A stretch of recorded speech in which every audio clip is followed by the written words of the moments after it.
Hello, everyone. Welcome back into the latest Get Tilted, presented by the Finn Sport Tot Network and Fantasy Now Plus. We have another great show for you lined up today. We're going to go through some games. We're going to do our build a roster. So let's not waste any time with the little hellos and how are you. Let's get right into the show.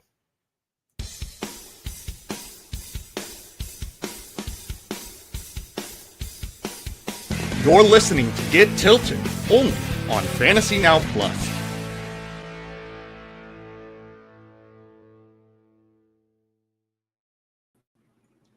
We are back again for Week 11. This is Get Tilted. I'm your host, Brian Rockwood. Alongside me is the moneymaker himself, Tim Holstad, and we're here to help you crush your DFS lineups this week. Now, Tim, you and Brian, other Brian, I believe, crushed last week. Truly, you both took the top two spots in the Fantasy Now Plus. I'm going to call it the mini contest. Yep. How are you feeling? How does it feel that your wallet's a little heavier? Your mindset is clearly vindicated with how well you're able to manage your roster. Tell us how it went down. Yeah, it's pretty good. Funny enough, I think the lineup that Brian and I actually built on stream probably would have done better than either of our real lineups. But, I said it a lot in the show. It was a very weird week. There was basically no values to be had. And it pretty much played out that way as well. Like, I don't think there was really any great plays under 4K that gave you more than like 10 points max. So it was really just like a concentrated, expensive slate, and you pretty much just had to accidentally pick the right guys to win. So it was weird, but, I came out on top. So we'll see if we can do it again. You say that, and yet Devon Achane, as always, as per usual, came through. But this time, more so than ever, he had 3 touchdowns. He mimicked JT's morning performance. Yep. Come on, man. Come on. Yeah, I do have a little bit of a tilting story considering the lineups, because I came into the show last week and I asked one singular question, which was, should I play Caleb Williams or Jackson Dart? My thought was both of those players can definitely give you enough boom, especially playing against each other, both not really great defenses this season. Yeah. Just pick one and you'll be happy, right? I did not. I picked Sam Darnold instead. Because in all of the infinite wisdom, I thought, Sam Darnold plus JSN, this should be a lock, right? I feel this is pretty good. And the first 5 plays of the game, I felt so smart because it was just immediate strike to JSN, touchdown, awesome. And then it all came crumbling down. And, man, That was a pretty awful, feels bad. Doubly so, staring at Jackson Dart running in for the first touchdown, and Caleb Williams, I guess, is just turning it on. He's becoming the guy that we knew he was in the 101 type of draft person. So that was a tilter. That got me good. Yep. The last thing I'll note, there was one player under 4K, our favorite third-round draft pick, Kyle Williams. 1 catch, 70 yards, touchdown. Oh, yeah. Faded away to obscurity. Thank you, New England. Appreciate that. But that's in the past. We're done. We're moving on. We're here to make another great lineup. And to do that, it makes sense. We are so back. Unbelievably back. People forget that we were not back. And yet now here we are. At it again. But to do this, to make the most of our week, we'll have to take a look and see who is doing what across the league. So before we hop into the games, anything else before we head over to DK and start talking shop? I don't think so. There's a lot to talk about. I think we should get right into it, to be honest. Couldn't agree more. So here we go. We are in DraftKings, and we are in our weekly lineup. This is our week 4. Whoa, didn't know that I could do that. Our week 4 lineup, which is the best title of all time, because it's always week 4 here at Fantasy Now Plus. That way the season can never end. So, first matchup, first slate is the hilarious matchup of the Green Bay Packers versus the New York Giants. And I call this hilarious because we have our very own, not our very own, but fantasy's favorite backup quarterback, Jameis Winston, is back under center, ready to throw for 400, 4 and 4. And he's sitting pretty at 4,600. Is it stupid to just roll him out regardless and just be done with your quarterback before getting it to any other game? I wouldn't say any other quarterback. There are some good ones that are also way too cheap, but when Jameis plays, you play him. It doesn't matter that it's the Packers. It doesn't matter that there's literally no one left on this offense.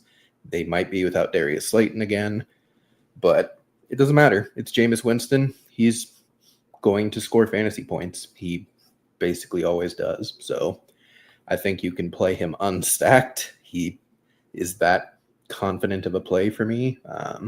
If you want to play Wandale, you can. If you want to play Theo Johnson, you can. I would just play him. And it's hilarious. You pull up the game log. Just kidding. He's done nothing this season. Not even one, dead game snap. This is great. So we're gonna see some action, some fireworks. Absolutely. On the other side of the ball, do you just play Green Bay defense? Definitely play Josh Jacobs. Giants cannot stop the run. The Packers cannot stop running the ball. They do not care how many wide receiver 2s they have on their team. They do not care that they paid Jordan Love a bucket load of money. They are just going to keep handing Josh Jacobs the ball, and he's going to just keep scoring points. So I think the defense is definitely a good play. Jameis throws picks a lot and fumbles a lot, so you're going to get something out of him for sure. But yeah, it's kind of a simple game, really. I mean, if you want to get fancy with wide receivers, you can, but it's anyone's guess as to who's going to get the targets last week. I'm pretty sure, who was it? Bo Melton and Dontavian Wicks led the team in targets last week. Better believe it. Dontavian Wicks is a target king himself. Don't ask him how many receptions he had last year, but he definitely led the team in targets. Yeah. I am right there with you for all the pass catchers, honestly, on both sides.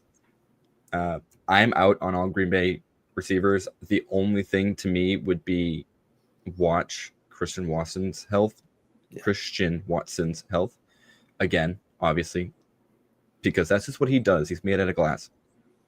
But we saw him receive a lot of deep shots this past week against Philly, one of which he even played defense on. Not sure what was going on there. Yeah. But he is a pretty regular target for Jordan Love. I think the Giants' defense is just pretty weak all around. Yeah. You just got to hope he actually catches it.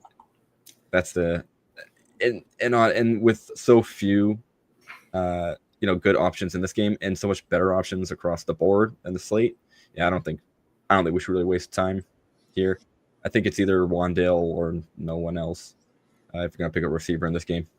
Yeah, in like the Millie Maker, I could see Watson just because he can put up 30 if things fall his way, but he's not going to be like part of my portfolio really. Easy pass, truly. And the same kind of goes for tight ends. I think Theo Johnson's the main name I want to highlight because he is just talented, but he just isn't really reliable, which is not great for a tight end, especially when there's a couple guys out there that are just the same price and better. Yep. He had a connection with Dart We don't really know if he has a connection with Winston. I mean, Jameis was the third stringer effectively all season until this exact week. So there's not much to say that they even have that great of a chemistry to begin with. So I can definitely see fading him as a perfectly viable option. And I guess if you're feeling really cheeky and you want a really, really cheap option, there's that Giants defense staring at you at 2,300. Packers do love to turtle. And we saw it even on 4th and 1. They decided to run the ball regardless. Yeah. To a fault. Hey, it's always good to know a team's tendencies, right? You can always figure out what they're actually going to do, and easy to plan accordingly. Yeah. All right, moving on to what I think is probably a bad game, but something we need to talk about because it contains Bijan Robinson. Yep. And that's the Carolina Panthers versus the Atlanta Falcons at Atlanta in the Dome. We have running backs that matter, and and Drake London. And a list? I'm really torn on this game. I was so into their last matchup. I'm pretty sure that was the first week you and I did a show together, and I talked up, hey, NFC South defenses are bad, chaos can happen, and boy did it, because the Panthers shut them out. What was it, 30-0 or something like that? You bet it was.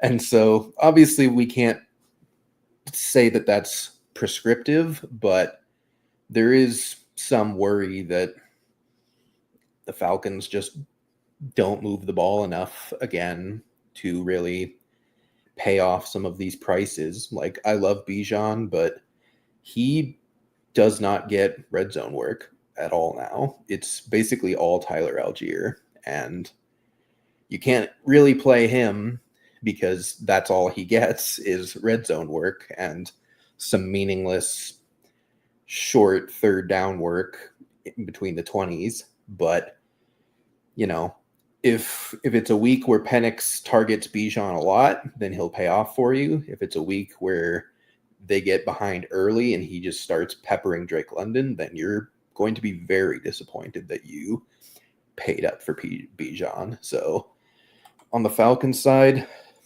if they go off, they'll be worth it, but I'm uncertain if they are capable of going off at this point.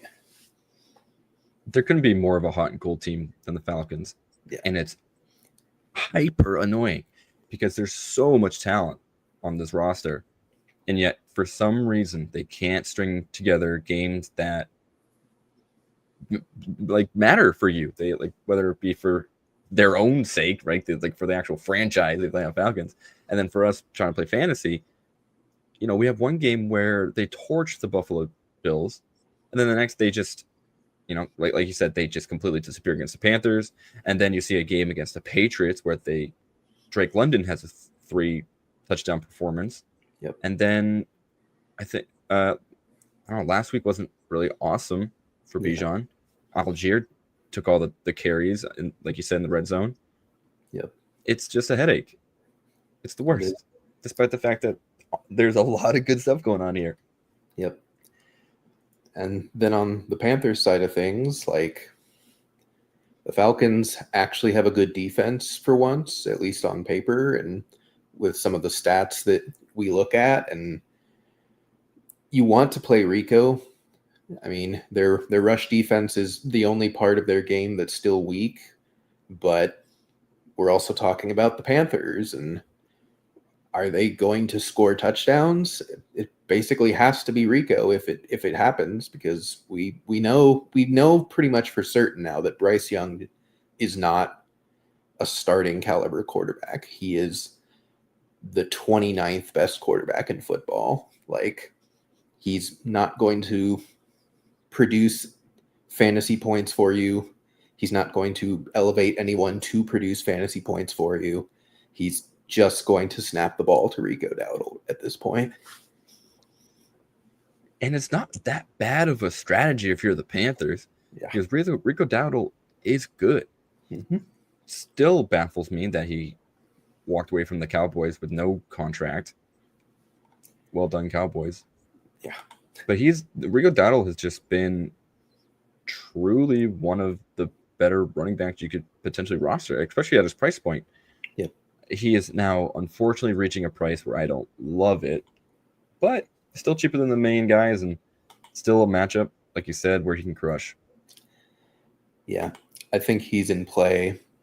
It's going to be gross, but you are also going to feel kind of dumb if you fade him and he does go off for 30. That's just how it goes sometimes. Yep. You just think you're making the right call. They show you, hey, by the way, I'm still that guy. Yep. I hate to see it. Real quick, I just want to glance at the tight ends. Kyle Pitts, gross, but he's not been bad this year. He really hasn't. Like, for fantasy, it's been average, but like he is the number 2.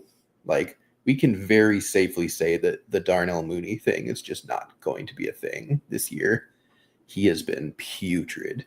And Kyle Pitts has not exploded, but he has not really failed you too much either. It's just kind of been like average every week. I mean, at this, kind of just looking at the history, at these prices, going 9 for 9 and 60 yards is pretty good. I'm happy with that, right? Like, and then his price jumps up, he kind of disappears, and he's just not really needed in the other game. Yep. All right, I take it back.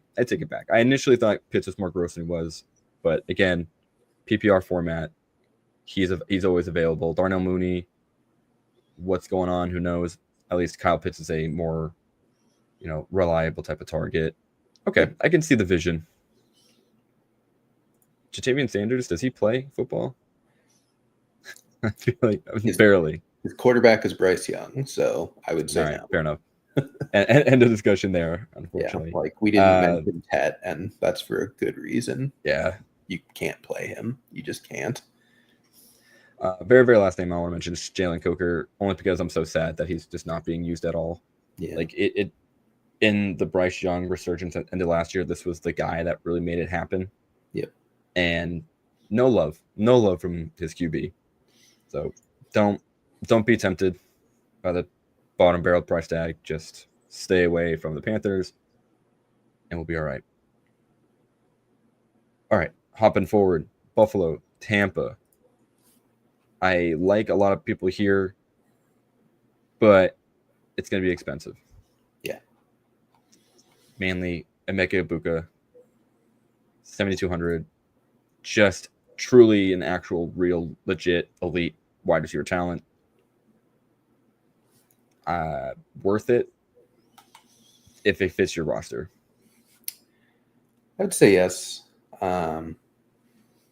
There's a lot of very expensive receivers this week that all project well and you want to play them, but if you simply can't get up that high, like I think Ibuka is perfectly fine to get yourself 1,000 to 1,500 in savings and still have plenty of opportunity to get you a 20 to 30 point week. And when you stack with Baker, I feel very comfortable doing that. I think that's generally a pretty solid strategy. Yep. I don't know how much Baker is this week at 6,400. Sure. It's a little higher than I'd like in terms of kind of what he brings as a ceiling play, but you could do worse. Yeah. I don't think the Bills defense is actually that good. Like, no, it's not. Like, we know for certain that their rushing defense is awful, but like their defense in general, I just don't particularly have faith that they're just like a lockdown type of defense. I think Baker could easily rip them apart if the game plan calls for it. Yeah, I'm shocked that DK has the Bills defense as a 4th ranked defense. Yeah. Considering they've had a very tough time with some like not good offenses. Yeah. And we just saw them get blown out by the Dolphins. Exactly. Oh boy, Buffalo fans. I'm sorry. The window has been shut, I guess. Is Josh Allen worth buying? at 7K? He's always on the table. It's just, I don't think Dalton Kincaid plays this week. Shakir is questionable. Who's he throwing to? Like, he's honestly has become Jalen Hurts this season, where it's like the passing is just never, ever, ever going to be something you can count on, and you're just praying for a rushing touchdown or a bunch of rushing yards, and anything else you get on top of that is going to be the bonus. And so it feels kind of bad to have to pay up that much for what's basically just fancy Jalen Hurts. And he was on track for an awful, awful, awful game against Miami. Yeah. And then he's kind of saved it with like some fourth quarter heroics, as Josh Allen does. Yeah, it's just tough. I did roster him last week, so it really hurt to see him kind of do nothing. And all of a sudden, it kind of disappeared. So that's a bummer.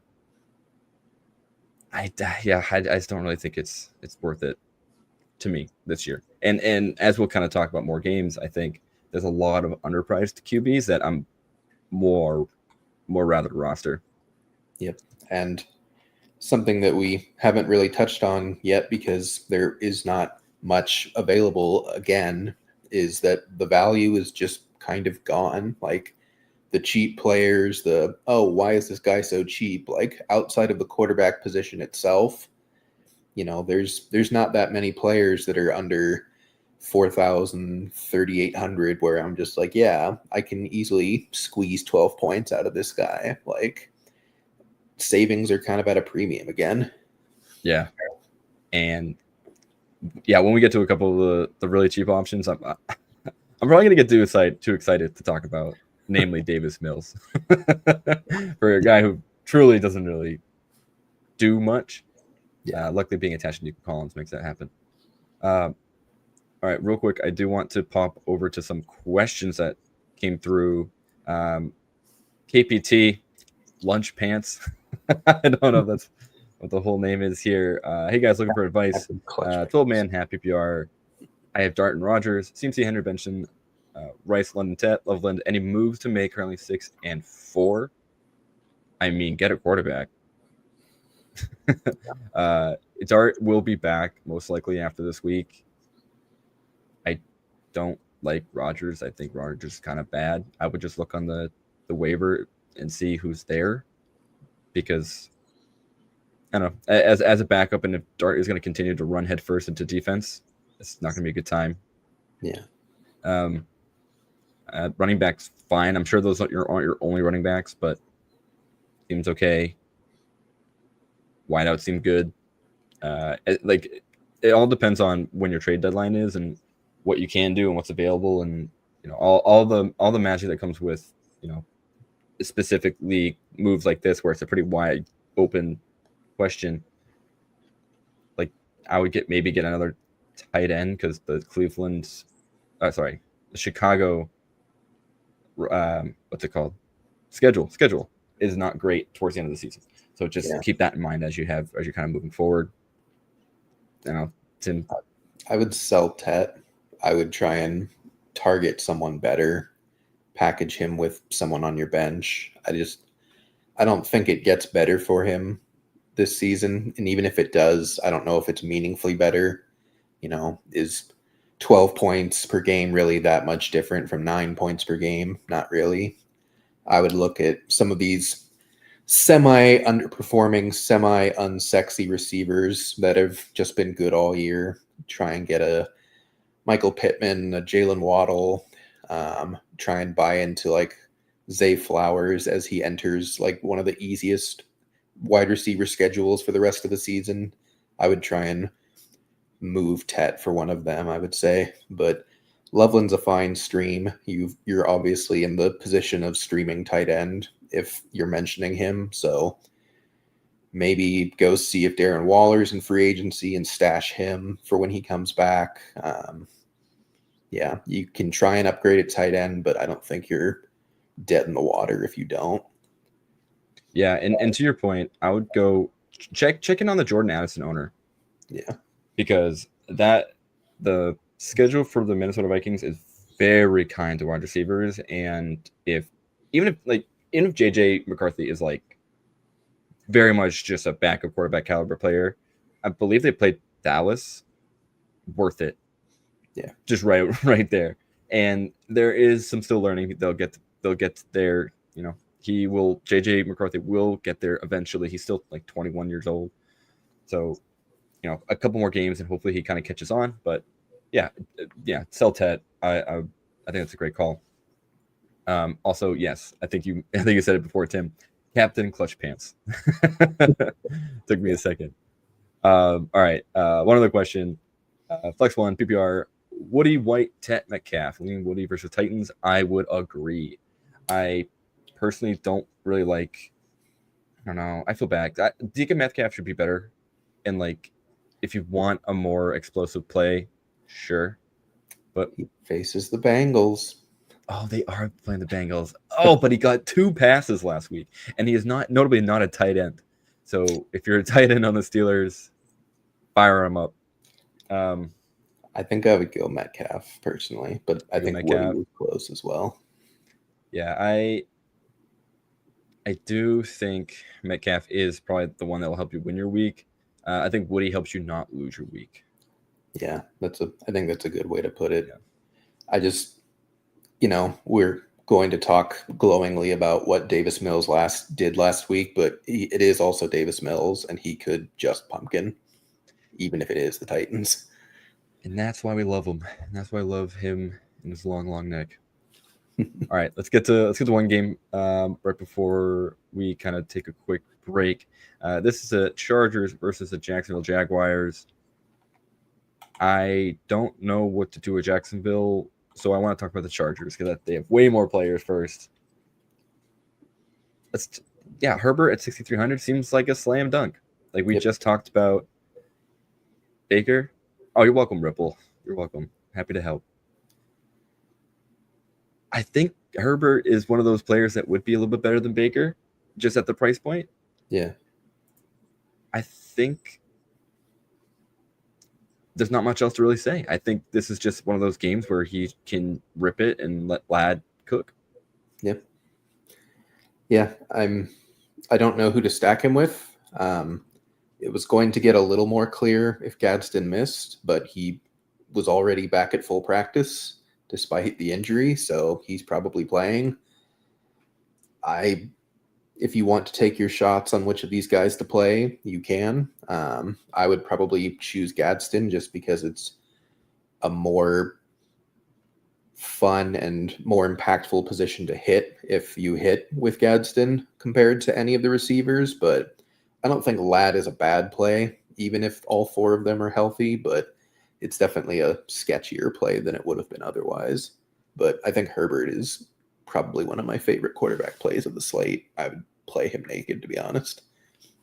Yeah, I was really looking forward to queuing up Ladd as much as I could, considering Gadsden's injury, but now it makes it a little murkier, and I'm almost thinking, do I just punt it and try to go for like a QJ big bomb, right? Just like Quentin Johnston. Yeah. Now that he's pretty cheap. Yeah. And 10 targets last week, which is crazy. Yep. I don't think it's tough. That's a tough ask, honestly. All right, I'm gonna hop back over the Jags because the Chargers wide receiver room's kind of a mess. I think if you want to, you can play Vidal. Yeah, 5,900. Yep.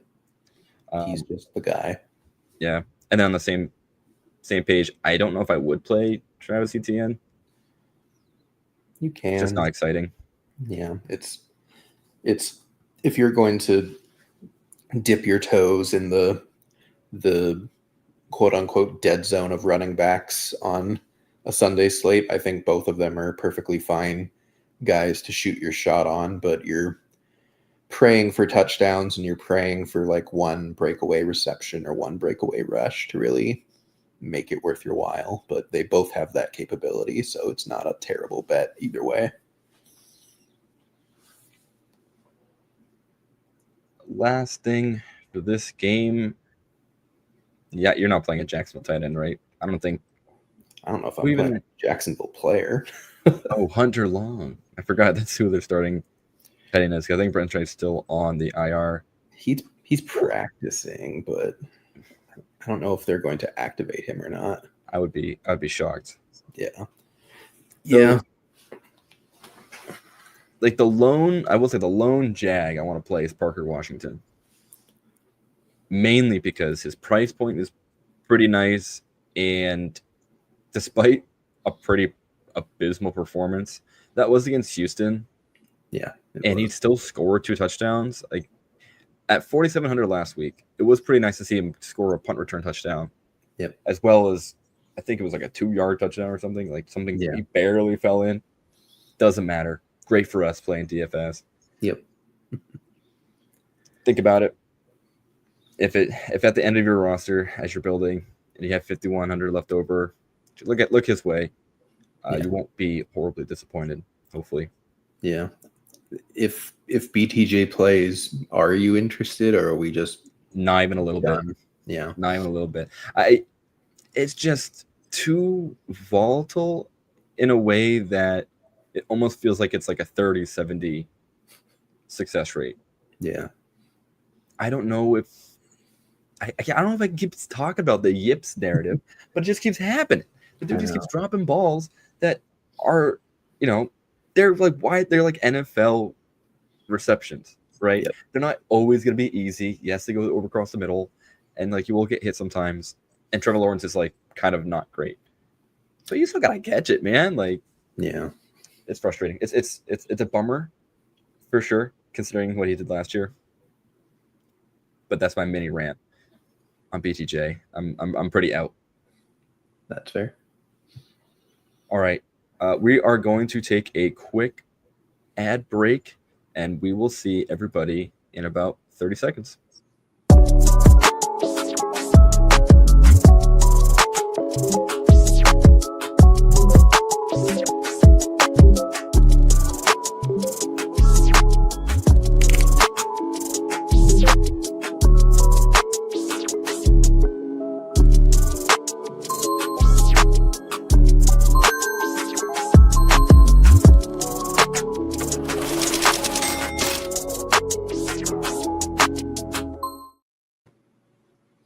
We are back.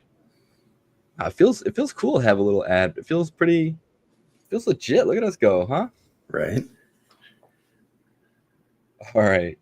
Next set of games here. It's Minnesota and Chicago, our favorite battles of all time.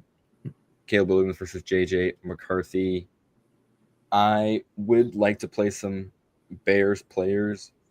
I don't know if the cost will allow me to. Yeah. Roma Dunze is the main one, especially since he kind of came back to life last week against the Giants.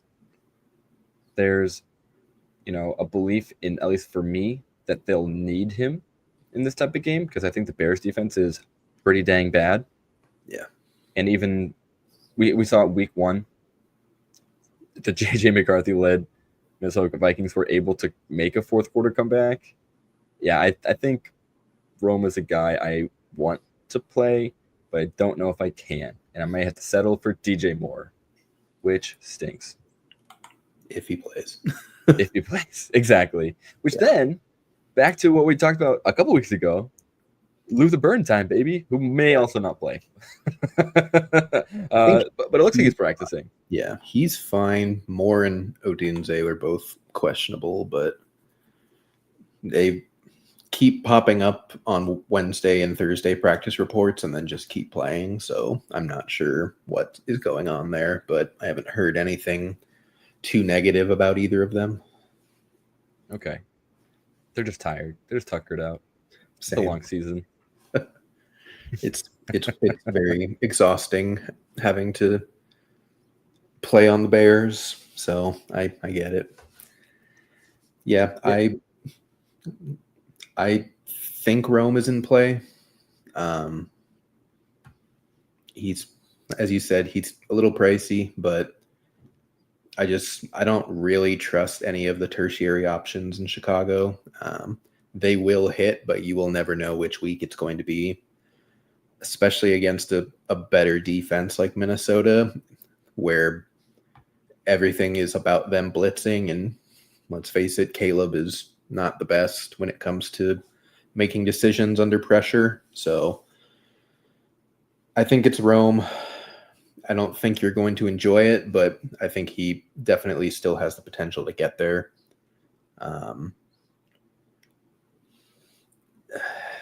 Caleb, Caleb and JJ both, maybe. I would play Caleb. I don't know if I can trust JJ. I do truly think Caleb is kind of turning into a type of player that you can really rely on due to like fantasy value, because he has a really solid rushing floor now. Yeah. 63 yards last week, 50 yards the week prior, even 20 yards against Baltimore is fine. If he throws a touchdown, like I don't think you're really going to be like overly disappointed. It'll still stink. It's not a lot what you paid for. Yeah. But he does get there. There is an avenue for him to be the type of quarterback that can really help you win your weeks. So I'm in on him. JJ, not so much. Though I am kind of curious what he did last week, because it wasn't, well, that's pretty bad. 1 touchdown, 2 interceptions, but he did run for 48 yards. He's faced 2 really good defenses since he's been back. Like the Lions are a great defense, and the Ravens are finally healthy. They're still not a great pass rush, but they are a better defense than they were to begin the season for sure. Like the only time we've seen him play against a bad defense was against the Bears, where he did perfectly fine for fantasy. He was actually good for you. I'm not saying it's going to happen, but I could absolutely see him giving you another 20 to 25 this week without problems. Yeah, and I kind of put my foot in my mouth because he scored 20 points in week 9, 19.9. Yeah. And another 16.5 points last week. That's not going to kill you. I mean, it doesn't help you really win, but it doesn't bury you like it would for some other quarterback. So maybe my initial thought was wrong, and maybe this is actually a QB that could definitely save a bunch of money on and still kind of have a rushing touchdown floor type of play. Yeah. I mean, last week it was about as bad from a point scoring perspective as you could expect, of 2 interceptions. Like they didn't score that many points, and he still got you almost 17 despite all of that working against him. So I think he does have a bit of a safe floor. It's not the highest floor, but it is a floor. Shocked. I'm truly shocked that I'm now talking myself into some JJ McCarthy shares. All right, we'll come back to you, JJ, towards the end of the show, because I think you'll be rattled off in a couple scenarios. All right, I'm just looking at the clock here. I'm gonna start moving a little quick through these last few games here, so we can get to the fun bit of roster building. So the next game, Cincinnati, Pittsburgh. Everybody, just throw them all in there. Just you can just make your picking. Be happy. On the Bengals side, absolutely everybody. I would even consider like Yoshi Voss. Like, again, the Pittsburgh defense is not good. Like everyone, it's very hard for a lot of folks to conceptualize, because you think the Steelers and you just think it's a good defense, but they're just not this year. It's honestly kind of a miracle that they're in first place in their division. The Bengals offense is, you just play them every week at this point. And the best part is that Joe Burrow is probably going to be back in the next couple of weeks, and you'll just continue to do the same thing. But on the Steelers side, definitely Rodgers, definitely Jalen Warren, definitely Metcalf. There are some folks that are really into Calvin Austin and Roman Wilson. I don't know if I would go that far. You could. Like, again, it is the Bengals, so there is certainly a pathway where one of them or both of them hits, but it's going to be very disgusting to ride that out. I don't know if you want to watch and stress yourself. Sunday afternoon. Yeah. Trying to hope for that Roman Wilson bomb touchdown again. So, yeah, I would agree. No, thanks. I'm pretty sure Aaron Rodgers hates Calvin Austin. I know. He had a couple drops last week. He just might be doghoused. And knowing Aaron Rodgers, if you're in his doghouse, goodbye. Yeah. See you later. Just banish the shadow realm. We'll never see you again. Tight ends. All three of them scored last time. These two faced off. Yeah. I would play Freiermuth. I would probably play Jonnu if I really had to. Fant hasn't really been as involved as you would like, even with Gesicki out, but it's still a good matchup, so it's not the worst punt in the world either. But I think you just play everyone in this game. Maybe am I wrong? He actually has been very good. I did not realize that. That has been so under the radar. I mean, the stat lines, I hate saying things like, oh, but he didn't score would be bad. Well, that's the whole bit, but he did. So, right? Because he scored twice in the past 3 weeks, both of which helps him get over to double-digit points. I'm staring at this stat line. He had 0 targets, but 2 receptions. That doesn't seem right. I wonder if that counts as the push pass, the little jet sweep until he just drops it forward into Noah Fant's arms. That doesn't seem right. I think that's a typo. We could have had 10. Who knows? I know, truly. And if it's 10, yeah, I'm firing up. No fan, are you kidding me? But Flacco gave them Chase Brown had 14 targets last game they played. Something like that is what we're talking about. Let's see. Yeah, all right. So clearly it's broken. So broken. 8 receptions, 14 targets. Yeah, 14 targets last week. And he didn't smash. Joe Flacco, thank you so much for saving the Cincinnati Bengals. Yeah. Unbelievable. Yep. Play everyone. Even the defense. Not Cincinnati. You could play Pittsburgh's defense, though. You could definitely play Pittsburgh defense. I would be shocked if anyone queued up the Bengals defense. I'm shocked that that's even worth 2,400 and not just 2,000 straight up. Just like, we have to put in a price for the sake of it. They could get some sacks, but those don't really score that many points on DraftKings, unfortunately. Yeah, and when the Steelers drop 30, you'll probably be in the negatives and not feeling great about that. Yep. Next up, Houston, Tennessee. We'll talk super quick. Skip. Because there's one half of this game that we just won't even touch.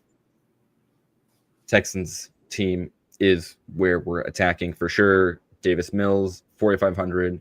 He absolutely torched the Jacksonville Jaguars in only the fourth quarter. Yeah. Hilarious bit from Davis Mills.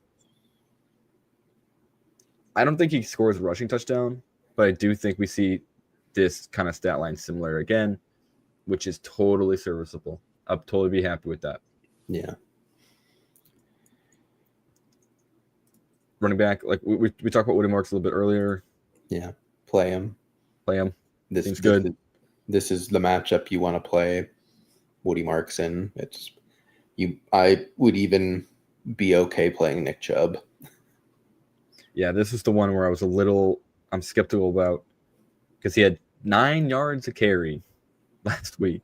Yeah. And they didn't really give him the ball. I do wonder if they push that back up, considering the Tennessee defense and how the game script could go, which is they're winning, just run the ball and just leave. Yep. Wide receivers, I'm playing Nico Collins. That's it. I think you can get cheeky with Jaden Higgins. Yeah, he's been more involved the last few weeks. I think his snap share has gone up from like 40% to the 60% range since their bye. So he's on the field. It's really just a matter of how much does this team throw to want to target him. But I don't think he's a bad play at all. You should play them. You should play players against bad defenses, even if it doesn't work out. It's the process that counts. Couldn't say it better myself. Anything else for this game? If Dalton Schultz plays, you should play him. I don't know if he's going to play, though. I think he got banged up.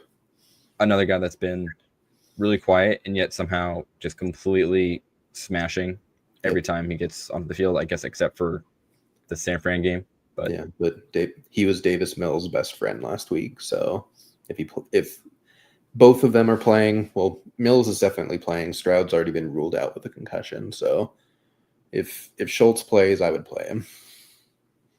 Yeah, I mean, seven catches, 7 points just to start. Yeah, awesome floor. Okay, let's head over your neck of the woods, Arizona, San Francisco. Will in Discord made a very, very good question. Is it feasible to even play Trey McBride at 6,300 at the tight end spot? It's not only feasible, it is almost required. Brock Bowers is not on this slate. Tyler Warren is not on this slate. Sam Laporta is questionable and I think not on this slate. It is basically Trey McBride and everybody else. And it's priced that way, and it should be. Marvin Harrison is out. They're going to throw the ball still because they're down to their fourth string running back at this point. Like, they're not going to just give the ball to Amari DiMarcado 30 times. Like, it's going to go to Trey McBride. And as long as Jacoby Brissett is the quarterback, he scores touchdowns, he scores fantasy points. He's basically a wide receiver one at the tight end position, and he's $2,000 cheaper than the wide receiver one on the slate. So he's required playing for me. I landed at that same exact process, truly, because he is putting up wide receiver numbers at the tight end spot. And you don't get that all the time. And like you said, and we've said this before a couple times, just the way DFS has gone this season, you really do have to pay up for the elite of the elite if you want the value. Like, if you want to get that slate breaking potential, like, you obviously have to pay up. None of the other lower end tight ends can really get you there. Yeah. Trey McBride now with the opportunity to truly do something special. Yeah, I'm with you. He could get 15 targets in this game. Like, Michael Wilson is fine, but he's not going to just become Marvin Harrison Jr. Like, they're going to just call more plays for Trey McBride. And for what's worth, they're going to need to. Yeah. San Francisco is going to come through. Brock Purdy looks like he's coming back. They're getting healthier. Ricky Pearsall might be coming back too. Yep, I would play him. That's a hot take, but I would play him immediately. Mr. Pearsall, you think he's going to take the targets away from Juwan Jennings? I mean, when they were both on the field last time, he was the one. He was playing well to start this season. It just immediately fell off the rails after the first couple of weeks for him. But I mean, oh my God, 11. Yeah. 8 of 11 for 117 against the Cardinals as well. Like, perfect timing. He gets open. Brock Purdy throws to open players. Like, the Cardinals defense is banged up. San Fran is kind of in must-win territory at this point if they want to stay in a playoff race. Like, I think, to some extent they'll ride CMC as they always do, but I think that they're going to want Purdy to get his sea legs under him, and I think this is a matchup they try and do that with Pearsall in particular. I dig it. I think that's a great call. I didn't realize, and it feels like it's been forever since we've seen Pearsall play, so I completely faded his double 100-yard reception game out of my memory. Yep. Real quick, CMC. Yep. Okay. Amari DiMarcado, 4,500. I don't think Bam Knight plays. There's literally nobody else. Like, they don't like Michael Carter that much. They would rather give DiMarcado the ball. And San Francisco's defense is basically gone. So Arizona will put up points in this game. It's really just a matter of who puts up more points, I think. Someone we haven't talked about, but I think we need to, is Jacoby Brissett. Yep. everyone thought he did horribly last week. He still scored over 20 fantasy points. He has every single week that he started. It doesn't matter. You should be playing him. He is egregiously underpriced at this point. This is probably my lock of a quarterback this week. Yep. For exactly that reason. He just is getting it done. And I don't really think we should think too much about those lost fumbles. The Seattle defense is legit. I don't fault him for having to, do what he needs to do and just play in a very tough situation, which was be down by 30 points before you blinked. Yeah.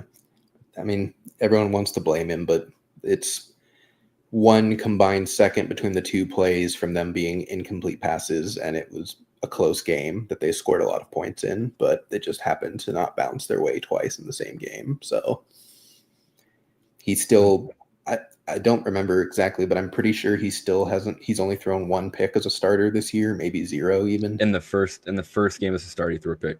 Yeah. So since then, clean slate. Yep. Like, he is not pumpkined yet, so I would say just keep riding it out until he does. Love it. Okay, 3 games left. We have a few moments here. Seattle and Los Angeles. Both QBs, I think, are in play. Stafford, maybe a little less so at 6,600. Sam Darnold, I think you shake off last week. If you got any thoughts on MVP hopeful Matt Stafford? I think you play him. I really do. I mean, look at his last 3 games. It's nothing under 26.8 fantasy points. He's thrown 4 touchdowns in every game of the last 3 weeks, regardless of his opponent, how good or bad they are. He's just slanging that thing. Oh my God. Like, all right. He is fully unlocked. Whatever was wrong with his back is gone, or he is on the best pain pills known to mankind. Puka's healthy. Devontae Adams will probably play. I think you just play Stafford. He's basically just Patrick Mahomes, but instead of the points you get for rushing yards, you get an extra passing touchdown instead to kind of make up for it right now. Yeah, he is on a tear, truly. And the best thing about Stafford is that you can pair him with 2 elite options at wide receiver, and now you're really on fire. Yep. Right. And Puka, 8,700, obviously priced at the top of the list for good reason. He's just that good. The other name, Devontae Adams, just take a look at his oblique injury. Yeah. Because if he misses time, someone needs these targets, and I think it's going right back to Puka. Yeah. JSN, he's in if you can afford him. Yeah, this game has the 2 most expensive wide receivers on the slate, and it's very tempting to play both. It's just a matter of can you. What are you willing to give up? That's truly the toughest part about this whole thing. Yep. The running backs I'm a little less excited about because the defenses are set in a way that these don't really offer really high ceiling type of plays. High ceiling plays. Yeah. Kyron he's been good. Again, especially the last 2 weeks after the bye, he's just getting a lot of work and a lot of goal line work, but it's 6,900 is very expensive. So you can play him, but I'm not feeling great about it. And for a receiver who has oddly not gotten a lot of passing work this season, it doesn't seem as justifiable of a price as say 6,600 or 6,300 when he really or 6,000 when he really came through. Yeah. Ken Walker, Zach Charbonnet, pass. Yep, for sure. No thanks. Tight ends, just real quick. I don't think you can really trust any of them. I don't even know if there's really a dart throw that you'd want outside of maybe Terrence Ferguson. Well, what's very interesting, and this is getting way too deep into it for game 9 on an 11-game slate, but pretty much Matt Stafford started playing fantastic when the Rams were playing the most 12 and 13 personnel of anyone in the league, which really only started happening the last 3 or 4 games. When that's been happening, Stafford has been, blowing up. Puka has dropped off a little bit. Devontae Adams has gone up, and all of their tight ends are scoring points basically every week. It's not a lot, but the red zone targets are going to their tight ends. Ferguson has been pretty solid. Higbee is getting touchdowns. Who's their third one? Davis Allen is getting work. Yeah, Davis Allen found one last week. Yeah, I think Colby Parkinson has even caught something at one point. Like, they're playing a lot of 13 personnel at this point, and it's working great for them. So they're all going to be on the field. I don't think you should play any of them, but I would rather play them than like Jatavian Sanders, even though he's obviously the tight end in Carolina, because I just don't think he has touchdown upside, and all 3 of these guys do. Well, it goes back to play good players and good teams, right? Yep. All right, 2 more games. KC, Denver, another divisional slugfest, and yikes. Against 2 really good teams. I don't know how many guys I want. There's certainly people I do want in this, mainly RJ Harvey. Yeah.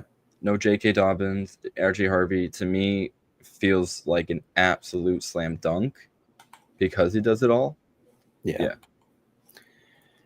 I think I'm higher on this game than a lot of folks. Patrick Surtain is out. I think Rashee Rice is just as good as all the other expensive wide receivers and is $800 cheaper than that grouping up there. He will just get peppered with targets. That's all he ever does when he plays, is get peppered with targets. Somewhat funnily, because we've talked about this guy all year, and he's just kind of crept up, but Troy Franklin is their number 1 receiver now. It is not Cortland Sutton. It is Troy Franklin. He is getting the target share week in and week out. He is getting red zone looks. He is getting down the field looks. He is getting design stuff. He's their wide receiver 1, and he's 5,400. I know the Chiefs are a good defense, but I think you should play Troy Franklin at 5,400. Bo Nix is just going to feed him the ball. If this game script goes in a way that I think it will, which is, like you said, Rashee Rice doing his thing, they might need to be throwing the ball back and forth. Like, this might not be as low scoring of affair that, I even think it will be. Like, personally, I do think this is going to be kind of like a shocking kind of just blow for blow. Teams that need to really rely on their defenses to kind of get there because the other team's defense is really strong. I might just be completely misreading this matchup completely. And Troy Franklin could get another 7 targets. He probably will end up with a long bomb touchdown. And you'll be stoked because I don't know how many people are going to be actually queuing him up because of the matchup, because of, like you said, the perception of this game. Yep. Yeah. His last 4 weeks, 37 targets in 4 weeks. Like, that's wide receiver 1 type of volume. It hasn't mattered the game script. It hasn't mattered who they faced, what their defenders are like. He's just getting there. He's scoring a lot of touchdowns. And Patrick Mahomes is relatively defense-proof at this point, now that the Chiefs care somewhat about scoring points. It's not going to be fun, but he does still run the ball. He does have good weapons around him again for the first time. So I do think there is the possibility that it's gross and it's a slugfest. But I also think that there's an underrated possibility that it's actually kind of a shootout. It is a divisional game with a bunch of injuries. Like, things can just be chaotic like that. And with the AFC West in the balance, yeah, like Casey's gonna need to do something pretty big. I would not be shocked that like your vision of this game goes exactly that way. Bo Nix, I'm not playing because there's just no way. To me, like it's such a, at least for me, it's kind of like a whiplash where we like Troy Franklin, but I don't like Bo Nix. Yeah. I just don't know if I can really trust him enough. He just hasn't really, like, I don't know. It feels weird because you look at his scores and he has done great things for you, yet I'm not confident. Maybe it's because there's some other guys I like better. I mean, look at the defenses he did it against. Cincinnati, the Giants, and the Cowboys. Enough said. Oh, yeah. Every other defense, he has not done it. He's been very human, very vulnerable. Okay, last game. Baltimore, Cleveland. Gonna ask real quick, any Cleveland players you want? I always say yes to Harold Fannin, and that's about it. Okay, fair enough. Not even Judkins? Oh, he's expensive. Maybe not. He's expensive, and like he still doesn't catch passes, and there's almost no way that they're up in this game where he'll be getting work. So it feels sketchy to me.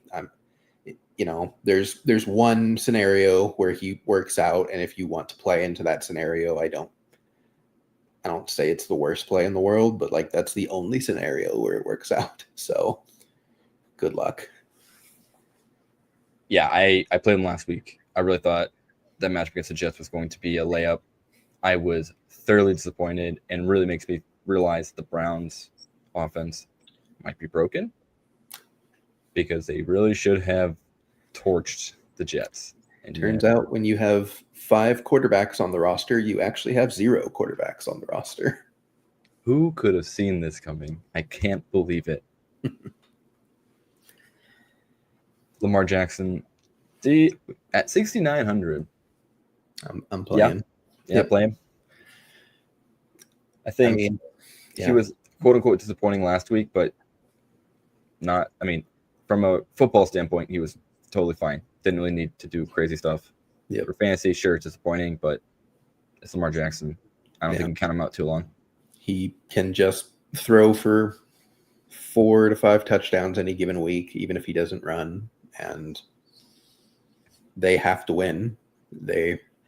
If they want to win this division, make the playoffs, all that good stuff, they can't lose trap games. They can't even really think about losing trap games. So like if they don't come out and just absolutely beat the brakes off of the Browns, they're going to be in big trouble. So I think that their game plan is going to be to try and do that.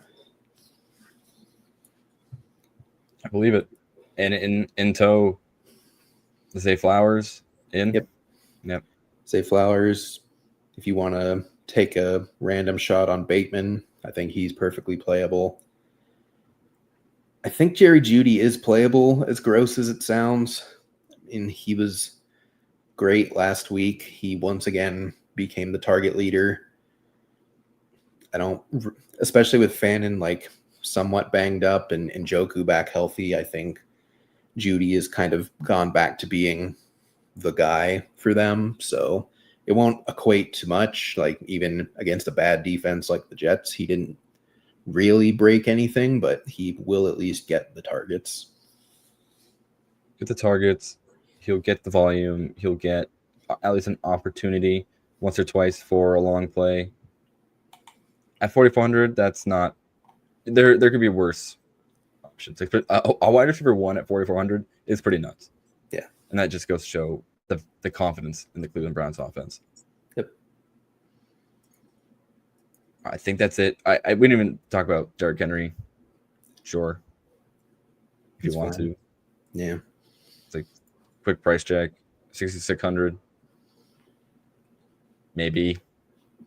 If you feel passionately about him, sure, go for it. I'd say he's a better play than Judkins for sure. Yes, at a similar price I would point. Completely agree. Okay, that's the main slate. walk through a brisk 64 minutes. Let's build a roster. Starting, as always, with 50,000 DK dollars to build our salary. Now, one thing I do want to just offer up to you straight away, right to the tight end tab. Let's hop in with Trey McBride. Let's just get our big points done. No concern there.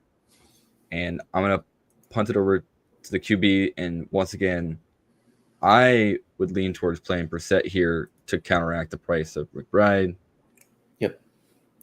That was going to be the exact stack that I started with. So we're on the same page. Perfect. It's not even Cardinals homerism. It's just Brissett's too cheap and McBride is too in line to smash, to pass up on regardless of price. Exactly. And how they've played, this is a good 50 points to start your day. Can't be mad about that. Yep. Hey, Jamie, thanks for hopping in. We are at the most exciting part of the whole show. We're building our DFS roster. So thanks for hopping in at the perfect time.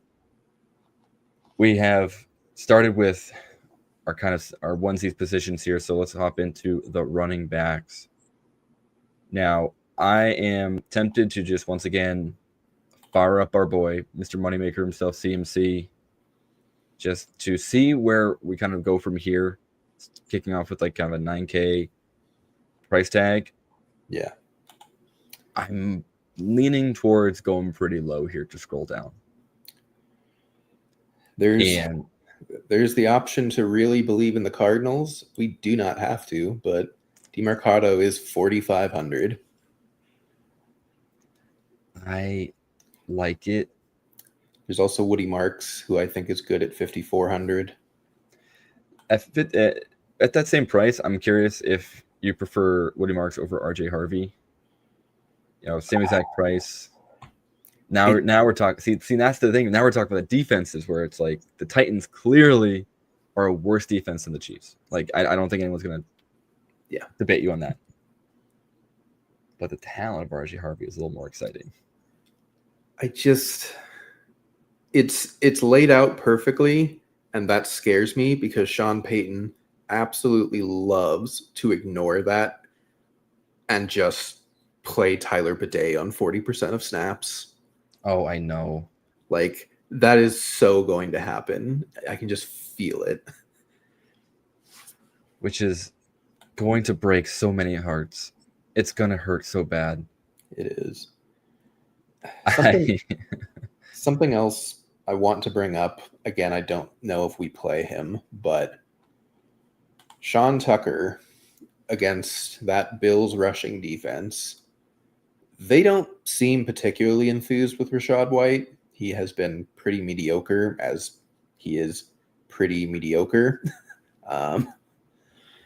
I could see Tucker getting there, but he is certainly a long play. I'm shocked he's 5K.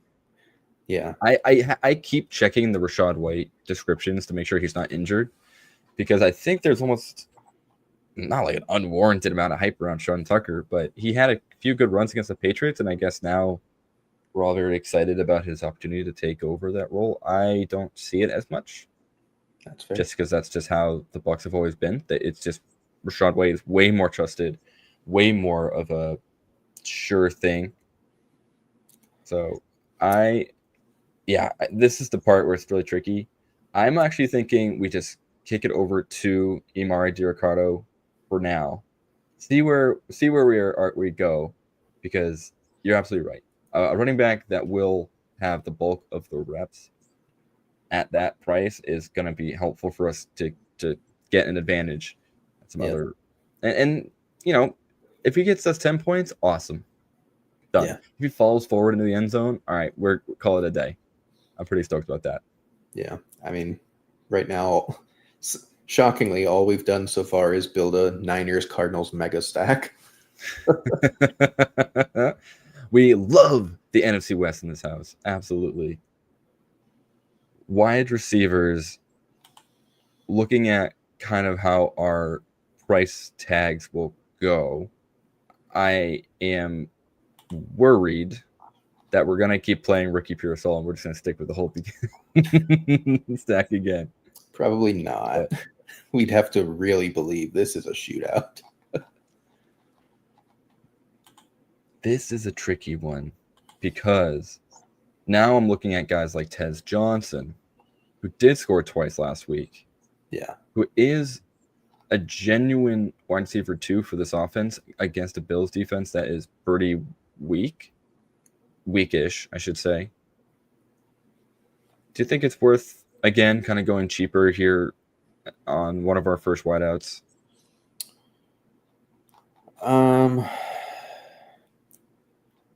Man, they're just the only cheap wide receiver I like more than him is unfortunately another Cardinal, and I'm not going to suggest that because we're not playing. I don't think Michael Wilson's going to make this one. I forgot that Jerry Jeudy we just talked about moments ago. 4,400. Probably just worth slotting in here. Could also go. He's not the cheapest, but Troy Franklin at 5,400 is still pretty affordable. He does get us under the type of average that we're looking for, and he's going to soak up targets. So we could play both even. Just do Franklin and Tez or Jeudy and see where that leaves us. Sitting at 5,100. This is where I will do. This is kind of when I'm building my rosters at home on the couch. This is where I go over the defense and see what I can do to really get some value here. So obviously, some of the great plays, the Ravens against the Browns, I love that. Probably not what we're going to do this week. Texans against the Tennessee Titans, again, elite versus just don't want Jeudy, no Browns, no trust. Truly, any other situation, I would agree. However, this team needs to score points, and he's going to get 10 targets. We just got to pray that they're enough. And he catches 7 catches for 30 yards and gets us to maybe 15 points. I am going to scroll, sadly, and start looking at some of these defenses down here because I think there is opportunity to have a little bit of that like random special teams type of scoring from one of the lower cost defenses to save us here. Yeah, there are also a couple like legitimately good defenses in bad matchups. If you want to look at the Broncos or the Seahawks, they're the cheapest they're ever going to be. And these are going to be playoff type of matchups too, so it is interesting. Yep. The problem is that they're facing quarterbacks that basically never turn the ball over. Hate it. Unbelievable. Yeah. Hate that Patrick Mahomes guy. Jaguars or the Chargers are mediocre defenses. They're not bad defenses. They're average, and they're facing quarterbacks with no offensive line on both sides. Lawrence loves to throw picks, and Herbert loves to eat sacks. I know. God. I would say, if I were to do something like this, I would lean towards the Chargers defense because of the lack of weapons on the Jacksonville side. And I'm not sure if the Jacksonville defense is true. Like, I don't know if this defense is actually the real thing that we saw. I've just kind of seen them be a little worse each week. Yeah. So I would definitely prefer the Chargers, especially after a pretty dominant performance against the Steelers. Yep. All right. So this is the best part about when we do this. Right now, our average is 6,000. Let's go. We can actually truly start looking at some pretty good options here. We have 2 spots left, so that feels so good. So looking over to our wide receivers, Rome Odunze is slotting exactly where we want him to be, someone who I'm really excited about. I know the Vikings defense is good. I do think that's a divisional match that needs to get pretty points need to be scored to win this game. I'd also Or we can just get T. Higgins and get a part of that Cincinnati game. And I think this is kind of layup here. Yeah, I think a Bengal should be on every roster is my general vote. Which then brings us to the flex. If you want to get nice and tidy, Nico Collins, 6,700. I'm about to just slam yes. Derrick Henry, just we talked about, 6,600. I'm okay with leaving $100 on the board. Something else that is floating around to me is going a little cheaper and replacing Judy with someone a little better and just kind of going more a couple like 5,000-ish range guys.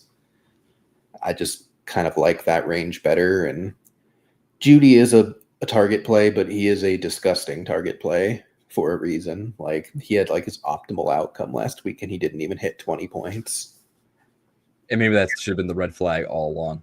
Yeah. You know, we're staring at 13 targets. It's the Browns. We don't need to stress ourselves with that. Yeah. Because you're absolutely right. Because now we get access to Wandale, who I did think was just a PPR scam artist, but maybe it doesn't even matter. We get Jordan Addison again in that same matchup that we like Roma Dunze in. Yep. Could go Metcalf at 57. And I'm just curious about our flex here. If we kind of look back towards some of the other running backs, if we had an option. So I'm just going to just look here. I like Chase Brown at 5,700 for a flex. That feels really good. I think, and even on the other, I mean, Jalen Warren at 6,100. Yep. I don't hate Vidal at 59. I don't hate Swift. I don't hate ETN. I kind of like the running backs in this range a lot, actually. And again, we're back to Marks versus Harvey as well. If you wanted to stay under the average here, I would probably lock in Chase Brown. That's what I was thinking. I think just, again, give me more Bengals against this matchup. We saw it last time. Explosion, just like unbelievably close game. There it is. I'm grinning because guess who's at the top? Welcome back, Ricky. Pretty Ricky Pearsall. I think, yeah, man. I think you do, because I think this is just worth it. And truly, it's one of those. We like our stack with the Cardinals at the moment. Pearsall does give us an avenue into the other side of that game, so we can kind of root for more points the more and more we go. I would be content with this lineup. I would as well. It's a lot of faith in some gross teams, but that's kind of where we're at in this day and age of the slate. So I'm all for it. So I wonder. Let's see. I'm gonna go rogue for a second. I want to see if I can zoom in. I don't know how well people can see the whole thing. Oh goodness. All right. Just a little closer up on our full lineup here. And for those listening, it's Jacoby Brissett at quarterback, CMC, Amari DiMarcado are our running backs, Torrey Franklin, Ricky Pearsall, and T. Higgins are our wide receiver positionals. Trey McBride is our tight end, Chase Brown in our flex, and then we're queuing up the Los Angeles Chargers as our defense for this week's Fantasy Now Plus weekly competition. That's it. I think that's it for us tonight. John Mechie just scored a touchdown. Good for him. Honestly, didn't even know he was on the Jets. I forgot until I saw a post on Blue Sky about it and was like, oh yeah, he's probably their wide receiver one now. That's fun. Good for him. Him or AD Mitchell, your call. You get to choose on the New York Jets, and that's why we love them. Oh my Lord. Someone help Aaron Glenn, because this is going to be a rough rebuild. Yeah. Okay. Josh and Justin and Sean are be so excited that we're pushing 130, but it doesn't matter because I thought this was a great show. I thought this was a great episode of Get Tilted. Anything we miss? Any last words of wisdom? Yeah, I mean, you guys saw it. It's hard to find the cheap guys. We have stressed that this show. I stressed it last show. Like, the value's kind of just gone. So you are going to have to start living with some projections you don't like in your lineups, or you're going to have to start passing up on the obvious super expensive guys to hope that you can just get some of the lesser owned, cheaper guys that will give you something similar. And that's probably going to be how the slate is for the rest of the season. So it gets harder from here, but that's honestly what makes it so fun. And what I'll say to that is start convincing yourself that these players can make it happen. Start giving you the possibilities. Saying, you know what, all we need one 60-yard touchdown, and that's enough for my 4,700 cost receiver. Because sometimes you just need get a little lucky. Better to be lucky than good, I always say. Yep. So thank you so much, everyone, for tuning in. It's been a pleasure to be back. And I don't know the concept of time. Is next week Thanksgiving? No, we have one more week. We have 2 more weeks. But preemptively, we will say there will not be a Get Tilted on Thanksgiving Day. We will be doing Thanksgiving things. So next week will be week 12 as usual. We'll take a break and we'll be back for week 14. So thank you, everybody. Have a wonderful rest of your night and best of luck on your slates this weekend. Peace out. Thanks for listening. Be sure to like and subscribe wherever you watch or listen to podcasts. We'll be back next week for more ways to win your league.